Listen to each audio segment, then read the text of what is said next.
Good afternoon friends, আপনারা কেমন আছেন? আমি কিন্তু ভালো আছি। এই দেখুন আমাদের বাগান বাড়ি।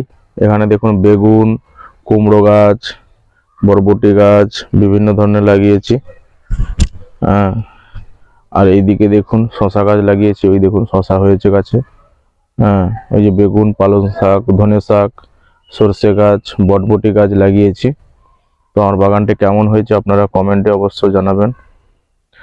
আর আমার ভিডিওগুলো যদি ভালো লেগে থাকে তাহলে আমার চ্যানেলটিকে সাবস্ক্রাইব ফলো করে পাশে থাকবেন। এই দেখুন আমার বাগান বাড়িটা। আর এদিকে দেখুন একটা ট্রের মধ্যে করে আমি দেখুন কুমড়ো গাছ লাগিয়েছি। আমার সমস্ত কিছু গাছ কিন্তু বস্তার মাধ্যমে বা ট্রের মাধ্যমে লাগানো, মাটিতে কোনো কিছুই লাগাইনি। এই বেগুন গাছ, সমস্ত কিছু গাছ আপনারা দেখতে পাবেন।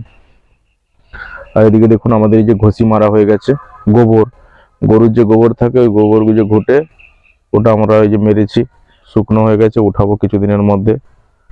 আর আপনাদেরকে দেখাবো আমার লঙ্কা গাছ। এই দেখুন আমার লঙ্কা গাছ। লঙ্কা গাছে দেখুন অলরেডি লঙ্কা হয়েই গেছে। এই দেখুন লঙ্কা হয়ে গেছে আমার গাছে, দেখেছেন? এই যে বিনস গাছ, এই বিনস হয়েছে। আপনাদেরকে দেখাবো এখন টমেটো গাছ। এই দেখুন টমেটো গাছ, টমেটো গাছ দেখেছেন? এই দেখুন কত বড় টমেটো হয়েছে, দেখুন, দেখেছেন? টমেটো হয়েছে, বড় বড় টমেটো হয়েছে আমার কাছে। টমেটো হয়ে গেছে।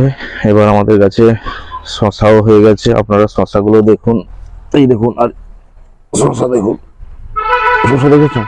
শশা হয়েছে, অসংখ্য শশা হয়েছে। শশা আপনাদেরকে দেখিয়ে দেখিয়ে দেখাতে পারবো না। এই দেখুন এখানেও দেখুন শশা হয়েছে। হ্যাঁ, তো আপনারা যদি আমার চ্যানেলটিকে ভালো লাগে থাকে অবশ্যই চ্যানেলটিকে সাবস্ক্রাইব করে পাশে থাকবেন। ধন্যবাদ। এই যে আমার দেখুন বাগান বাড়ি। আর আমি ধন্যবাদ সবাইকে জানাই দিয়ে আমি ভিডিওটি শেষ করছি।